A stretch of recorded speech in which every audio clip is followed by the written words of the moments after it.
Bonjour à vous. C'est Alexandre. Sous la Varangue, c'est votre émission. Sous la Varangue est une émission culturelle consacrée à l'art, aux traditions, à l'histoire et à l'événementiel. Aujourd'hui, nous allons au salon Futura à la Nordève et vous verrez qu'il y a beaucoup d'innovations. Et c'est tout de suite dans Sous la Varangue.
Je suis ici à la Nordève pour ce salon Futura et je suis en compagnie de monsieur Laurent Médéa.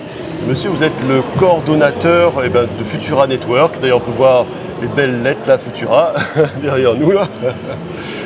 Bonjour, Laurent Médéa, il est le fondateur du Futura Network. Alors, ce salon, il est superbe, il y a beaucoup d'innovations, il y a les jeux vidéo, il y a Lionel Dari avec son Street Autoshare, il y a des robots aussi, des androïdes, on se croirait dans la guerre des étoiles aussi. Donc tout cela a vu le jour grâce à vos efforts. Ouais, alors, il y a deux événements en un seul. Il y a le salon Futura, il y a exactement tout ça, tout ce que vous vient de dire, notamment pour le grand public, toutes ces animations liées au digital et au numérique. Et moi, on l'a fondé, on a créé le Futura Network, qui est plus axé sur les rencontres professionnelles. Moi, c'est principalement le Futura Network, c'est les rencontres professionnelles. C'est entre professionnels, c'est des rencontres B2B, c'est des rencontres, des réflexions qu'on a mis en place, des rencontres professionnelles sous forme de conférences et sous forme de ce qu'on appelle les Meter Investors, c'est ce qu'on a organisé hier après-midi également. Donc ce sont des rencontres professionnelles pour permettre aux inventeurs, j'imagine, de se parler. Oui, c'est pas que les inventeurs. Notamment, on a eu plusieurs panels de réflexion, surtout hier, autour de l'innovation et le service public. Autour de, par exemple, l'innovation dans l'éducation. D'accord, ce sont des réflexions autour de sujets, en fait. Voilà, c'est un sujet de thématique. C'est vraiment des thématiques de débat de haut niveau. On a eu la présence d'Erika Velio depuis Amsterdam, depuis son agence spatiale qu'elle dirige depuis Amsterdam. L'après-midi, on a eu un débat sur l'intelligence artificielle dans le cinéma et dans les médias. Ensuite, c'était sur le divertissement parce que moi, dans ce Futura Network, les réflexions tournent autour des industries créatives et culturelles, mais aussi de l'innovation technologique. C'est tout ça le Futura Network. C'est une vraie réflexion autour du développement des industries créatives et culturelles à La Réunion. Alors, quelles sont les initiatives qui ont le plus retenu votre attention en fait? Alors, il y en a beaucoup, je pense. Hein, alors, on est en train de faire un bilan, on a tout enregistré, ce qui a été débattu. Donc, ce qui a été retenu, en tout cas, c'est que la Réunion est un carrefour. C'est une plateforme pour pouvoir développer des projets économiques entre les pays de la zone et que nous sommes au cœur vraiment de cette dynamique qu'il peut mettre en place. Et nous croyons fortement que les industries créatives et culturelles peuvent créer des liens, notamment des liens sociaux, des liens culturels et des liens économiques évidemment entre l'Afrique et l'Asie. Oui, c'est intéressant parce que dans la zone, il y a beaucoup d'inventeurs, que ce soit à Maurice, que ce soit à Madagascar, voilà, dans la zone océan Indien est très riche en fait. Hein, et quelque part, je pense que la Réunion est un petit peu on va dire peut-être le médiateur de cette zone-là. Pas forcément. À Maurice, ils font des choses extraordinaires. C'est que tout simplement, pour moi, il faut une conscience politique autour de ça. Il faut vraiment qu'on ait une vraie réflexion dans les collectivités locales, territoriales dans l'administration publique pour que La Réunion prenne sa place pleinement. Ah oui, Tant que La Réunion ne prend pas sa place, on ne sera jamais le médiateur, on ne sera jamais le coordonnateur. Il faut que nous prenions une place. Pour l'instant, Maurice est loin devant. Donc il faut que nous rattrapions notre retard par rapport à ce qui est en train de se faire dans la zone. L'Afrique du Sud est loin devant, le Kenya est dépassé. Donc, Maurice est loin devant pour le tourisme, mais pour les autres... Notamment dans l'innovation également. Il y a une vraie réflexion par le gouvernement mauricien, que là, axé notamment sur l'intelligence artificielle, que les a mis en place un territoire, on va dire, dédié à l'innovation technologique, aux startups. On a des systèmes incitatifs pour pouvoir venir créer à l'île Maurice et qu'il n'y a pas encore à La Réunion et qu'il est en train de se faire. Il faut nous rattraper notre retard vraiment par rapport à Maurice, par exemple. D'accord.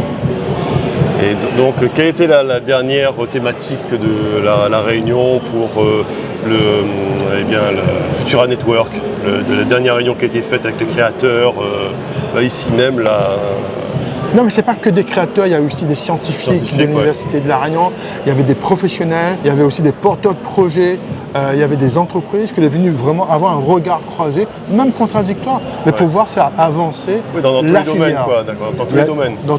De toutes les filières des industries créatives. Mais l'idée, c'est de pouvoir faire avancer la cause et que La Réunion rattrape son retard par rapport aux autres territoires. Par exemple, ça peut être intéressant, ça, ce réseau-là, ce network, parce qu'imaginons, d'un monde qui a un projet, et lui, il a un peu besoin de telles compétences dans telle filière, telle branche, tout ça. C'est l'objectif. Voilà, il faut que lui fasse une conférence à Futura Networking. Là, ça gagne tout ce que l'UNED a besoin, en fait. C'est l'objectif. Tous les réseaux, tous les networks, tout ça. C'est l'objectif du Futura Network, de mettre tout le monde en contact et créer un réseau. On a besoin de compétences, on a besoin du financement, on a besoin de prestataires, on a besoin d'exposer le projet, on a besoin de pitcher face à des investisseurs. C'est l'objectif du Futura Network. D'accord. En fait, le génie de la lampe, en fait, comme dans Aladdin, là, ça peut être ce network, c'est un petit peu le génie de la lampe qui exauce des souhaits, à condition d'avoir un projet soutenu, bien sûr. Non, mais déjà, il faut avoir l'idée. Il y a beaucoup de gens qui ont des idées. On a la chance d'avoir une administration publique, des collectivités aussi territoriales qui accompagnent les porteurs de projets. On a la chance de pouvoir être encadré, on a cette chance d'avoir du financement public. Donc il faut profiter de toutes ces chances-là et on a des opportunités. Il faut saisir les bonnes opportunités. Et c'est l'objectif de Futura Network, c'est d'emmener les gens qui ont des idées, avoir des opportunités pour mettre en place et faire vivre son projet. Laurent Média, qu'aimeriez-vous dire à un monde que hésiterait à utiliser le Futura Network pour un projet, tout ça? Bon, après, c'est un projet que est lié aussi aux industries créatives et à l'innovation technologique. Donc, nous avons un site internet, par exemple. Il y a besoin d'avoir des informations, une adresse email. Donc, comme le Futura Network est terminé, c'est terminé aujourd'hui, c'est que nous, après, nous pouvons mettre en contact avec un réseau de ce que nous avons là. Et ensuite, nous pouvons attendre que l'année prochaine pour pouvoir recréer ce network-là. Mais aujourd'hui, si quelqu'un a une idée, c'est ça, hein, comment faire.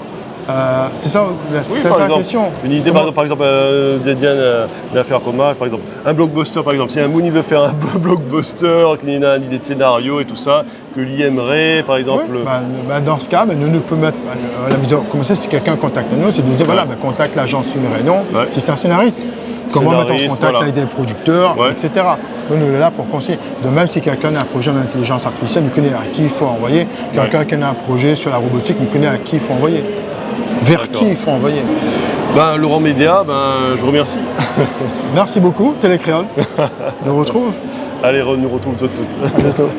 Alors là, je suis au salon Futura et je suis en compagnie de monsieur Yannick Picard et nous sommes avec votre création, le robot GLaDOS. Je suis Yannick Picard, adjoint au responsable technique à la Cité Le Camp. Je suis le concepteur du robot GLaDOS, robot assistance à la personne. Et votre société, c'est GLaDOS Life Tech. Voilà, GLaDOS. En fait, c'est pas vraiment une société, le GLaDOS Life Tech. C'est un projet perso que j'ai réalisé. Ah, c'est un projet GLaDOS. Okay. Voilà. Donc c'est de la technologie. Donc si j'ai bien compris, ce robot il a été fait avec une imprimante 3D. Oui. Il était fait un peu dans le style des robots qu'on a vus dernièrement, que ce soit fait par les Japonais ou par les firmes américaines. Oui. Et il parle, il se déplace, il y a des roues. Il y a des roues. Et apparemment il y a 2 pinces, donc il peut effectuer certaines tâches, Oui. je pense. Oui, oui. Je suis le deuxième robot, la version améliorée du premier robot. Pourquoi améliorée? Parce que je dispose de meilleures performances que le premier robot. Mon concepteur, en le créant, a profité pour ajouter de nouvelles options. Comment? En affinant le design. Améliorer le déplacement avec l'aérodyne Mécana. Ce système me permet de me déplacer dans toutes les directions. Il n'y a pas que ça. J'intègre aussi un lidar plus puissant que la première version de moi. Cela me permet de détecter les obstacles qui sont devant moi. Je dispose aussi de plus grandes performances ainsi que d'une grande autonomie en batterie. Voilà. Tout cela n'aurait été pas possible sans mon concepteur Yannick. Je laisse Yannick vous expliquer plus en détail sur son projet. En fait, c'est un robot que j'ai développé entièrement en impression 3D. Je l'ai conçu de A à Z avec de l'électronique et de la programmation. Et j'ai conçu aussi tout en 3D ce robot. D'accord. Et j'ai intégré aussi une intelligence artificielle dans ce robot aussi. D'accord, donc le robot est capable d'interagir avec des gens, est capable de répondre à des questions, est capable de gérer une situation, par exemple s'il y a des... En fait, sa fonction première, c'est laquelle? Sa fonction première, c'est un robot assistance à la personne que je voudrais faire. D'accord. À la base, en fait, j'avais développé juste un programme de domotique. Ça a été fait pendant la période de confinement en 2020. Ouais. Et j'ai passé 1 an de développement sur ce programme. Ouais. Et c'est là qu'est venue l'idée de créer un robot, le robot GLaDOS, en 2021. D'accord. J'ai créé une première version. Ouais. À partir de 2023, j'ai décidé de créer une deuxième version de GLaDOS pour l'améliorer. Et c'est là qu'est venu ce deuxième robot. La première version, c'est celle-là, celui avec les petits trous, là, le robot avec les petits trous d'abeilles. Là. Oui. Et alors, comment perçoit-il les obstacles et tout ça? Alors, ce robot, il dispose de plusieurs capteurs. Le premier capteur, c'est une caméra de reconnaissance faciale. C'est pour reconnaître les personnes dans un environnement. Juste dessous, on a un micro pour capter le son. D'accord. Donc là, c'est pour faire la reconnaissance vocale. Ici, il dispose d'une caméra 3D. Donc là, c'est pour détecter les objets en face de lui, en 3D. Et juste en bas, il intègre un lidar. Ce lidar permet de détecter l'environnement 3D et de se déplacer en autonomie dans une maison. D'accord. Et il est fait par exemple pour assister les personnes âgées, les personnes handicapées. Voilà, en fait, j'aimerais faire un robot pour multitâche en fait, avec la domotique. Il gère toute la maison domotique avec le robot.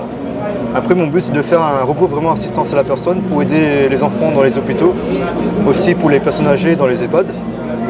Ainsi que ce robot aussi pour être un robot assistance, un robot d'accueil pour les musées ou les aéroports ou sinon même les centres commerciaux. Donc quelque part c'est une première. Ici à La Réunion, vous êtes le premier à avoir créé un robot humanoïde en fait. Oui, je suis vraiment le premier à La Réunion. Voilà, c'est le premier robot humanoïde de La Réunion. Voilà. C'est une première en fait. C'est une première. Voilà. Et son nom c'est GLaDOS. C'est GLaDOS. GLaDOS, ouais.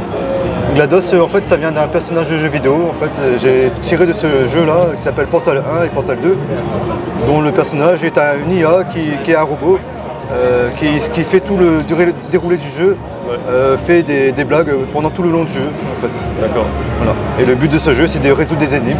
Et de ce nom GLaDOS vient de ce jeu en fait. Qu'est-ce qui vous a poussé à créer un robot en fait? Il y a cette aspiration. En fait, ça vient plutôt d'un.